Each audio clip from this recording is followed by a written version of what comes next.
So good evening, good evening, good evening. We are back again. We are going to talk about Balogun. We are also going to talk about Lavia.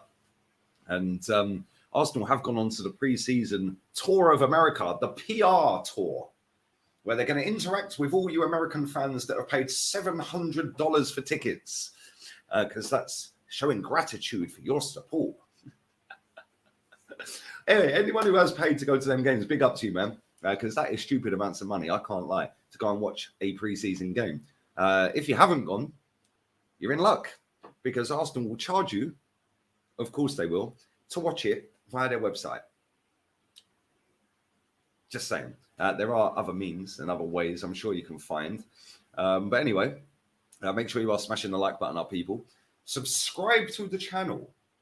85k is within sights, within the distance. I can see it. There is light at the end of the tunnel. Nearly 85k, man. That is crazy. We're about 250 away. So thank you very much to each and every one of you who subbed. We need some of you to go and sub to the second channel. Lee Reacts just dropped a video about Harry Maguire, Marcus Rashford and Andre Onana. Go and check that video out. Make sure you're getting your comments, your super chats in down below. Big up to everybody who does.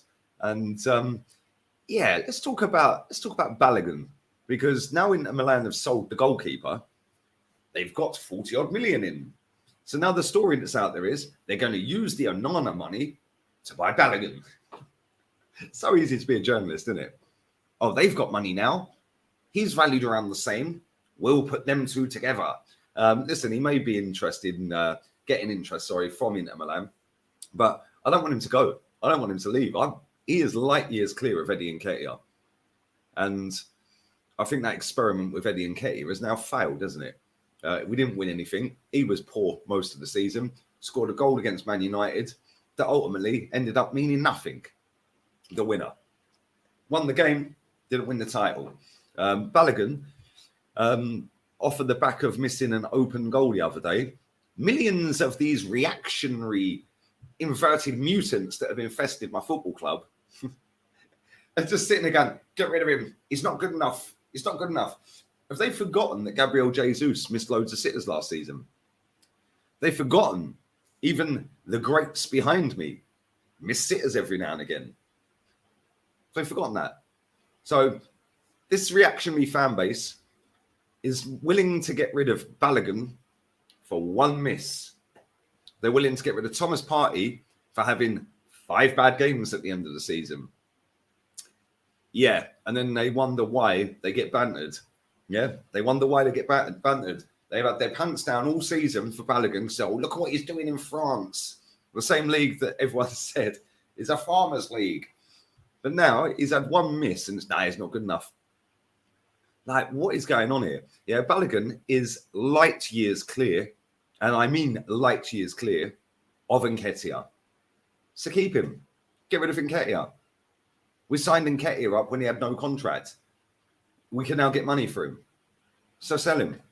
Keep Balogun. Give Balogun a year, and if he ain't doing it, get rid of him then. I mean, it makes no sense to me. We need a striker. He is a striker. Yes, he missed a sitter. Whoopee. Whoopee. Show me. In fact, Erling Haaland missed loads of sitters last season as well. Community Shield. Anyone remember that one?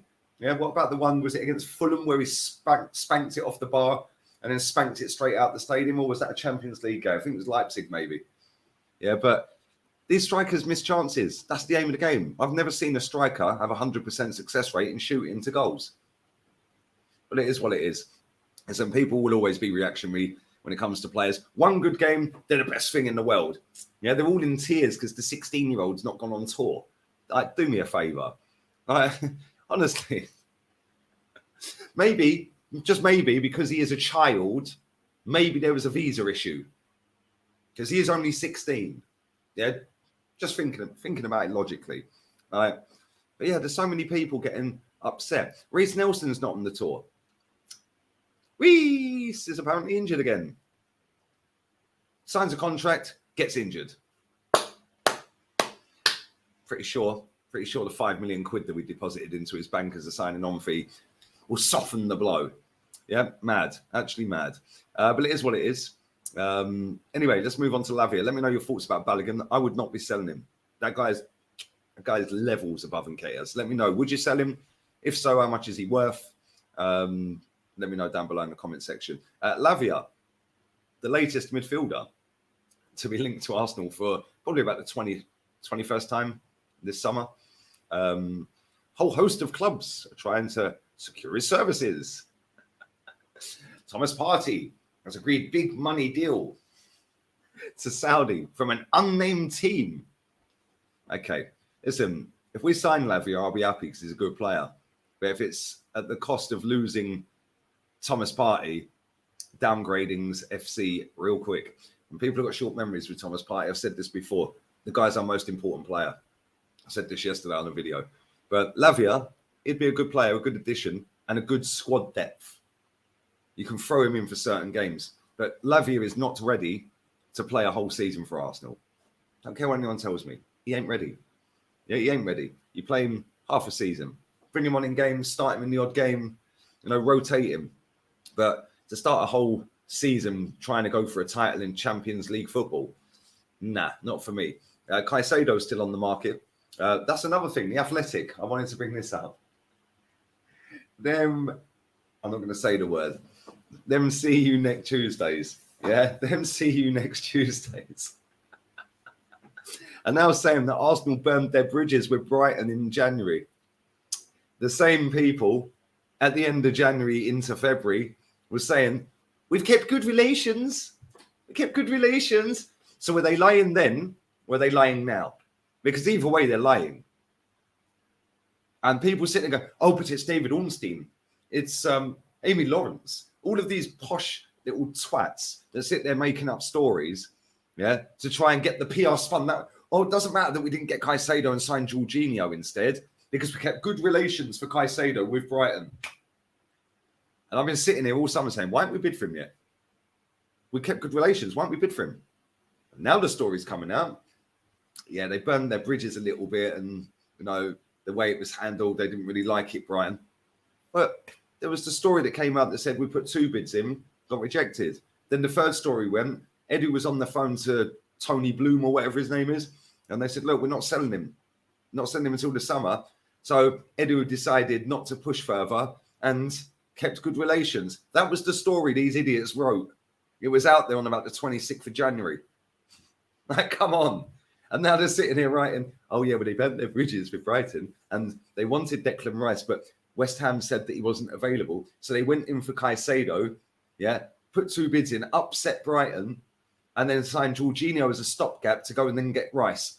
Fucking, right, great storyteller, Ornstein. He's a great storyteller, yeah. All of these people that work for that Athletic, they're on the fraud list, every single one of them.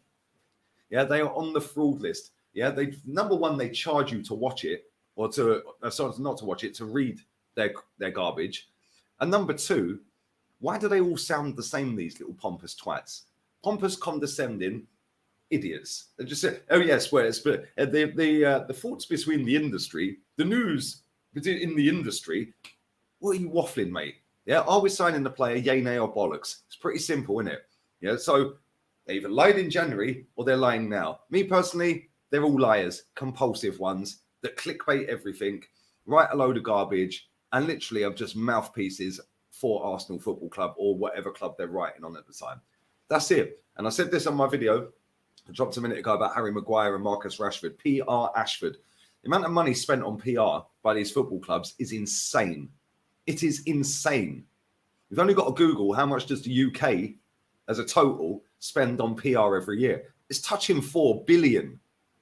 Yeah, these football clubs are a large part of that 4 billion. Yeah, they're a large part of that. Yeah, and then until people wake up and realize what they're actually doing here, well, you probably won't, because you're probably all sucked into the PR and you're too far gone to be saved. Same with real life, by the way. The more you hear something constantly, I think after you hear a word or a phrase 500 times, a new neurological pathway opens in your brain. So, roadmap, infection rate, trust the process, youth project. Well, I could go on, but as soon as you keep hearing that and hearing it and hearing it and hearing it and hearing it, you now start mimicking it. And now you start telling people, yes, but it's a youth project. Oh, but he was misunderstood at Chelsea. Oh, trust the process. See how easy it is to manipulate people's brains. Just keep saying the same phrases. Get a couple of ex-players in on it. Get a couple of puppet journalists in on it. Get them to keep writing about it. Trust the process. Trust the process. I had some idiot eating on Instagram last night. But you need to trust the process, or you're not a true gooner. Can somebody explain to me what a true gooner is? What is it? A sheep? Is it somebody that literally blindly backs everything this club tells them? That it makes no sense. You're not a true gooner. Fuck off, mate. Yeah, I've forgotten more about Arsenal than you know. Like, Jesus Christ. Yeah, if you don't back Mikel Arteta, you're a Spurs fan. That's another one, isn't it? If you can't see what he's doing, you can F off down the lane. That's another one. Wake up, smell the coffee. Facts are out there. The factual information is David Ornstein and his gang of merry men at Athletic either lied in January or are lying now. Either way, we're not signing Caicedo by the looks of it. We're in for Lavia. Will we sign him? I don't know. But one thing I do know is we need some players, because whilst it's been a great start to this transfer window for us, and it has been a great start, 3 players in, whether I like all 3 of them or not is irrelevant. The club do, and they've got them, right? But now we need 3 more. We need a striker, a right winger, and another midfielder. And if Thomas Partey leaves this club, we need 2. And I'm going to keep saying it 500 times until everyone's got the neurological pathway opened. And then they're going to start mimicking it. And then eventually, more and more will mimic it. And then eventually, the club might actually buy the player. On that bombshell. Jesus Christ. Seriously. Trust the process. Oh, but he was misunderstood. Just back him. Just back him. But we got the most valuable squad in the world now, by the way. So there's no reason not to win anything this season then. We've got a squad that is worth 1.2 billion, apparently. That's more than Man City's is worth. Most valuable squad on the planet. Will I expect a title then? And that should be the standard. The title. Anything less than a title, sack. Simple as. And if he wins nothing, oh my days. Oh my days. Oh my days. It is going to be peak. It is going to be peak. But it is what it is. Let me know if you're going on the US tour or going to the games of the US tour. Let me know. Then maybe you are going from the UK or wherever you live to the US to go and watch it. But let me know. Let me know how much your tickets were. Good luck to anyone who spent $700-800 on tickets, man. That is mental. But listen, I understand it. It's cheaper than flying to England to watch them, so I kind of get it. Let me know your thoughts on the good relations that we kept that apparently we didn't keep. Let me know your thoughts on Lavia and Balogun. Leave it all in the comment section. Have a blessed evening. I'll be back again tomorrow. I'm on with Terry Flewers tomorrow. Don't forget that. We can wind up all the mutants in his chat. Oh, you're so toxic. But I come back every Tuesday at 3:30 to watch you. Muppets. Anyway, I'm going to the swimming pool to go and sun my skinny little body. Goodbye. Ciao.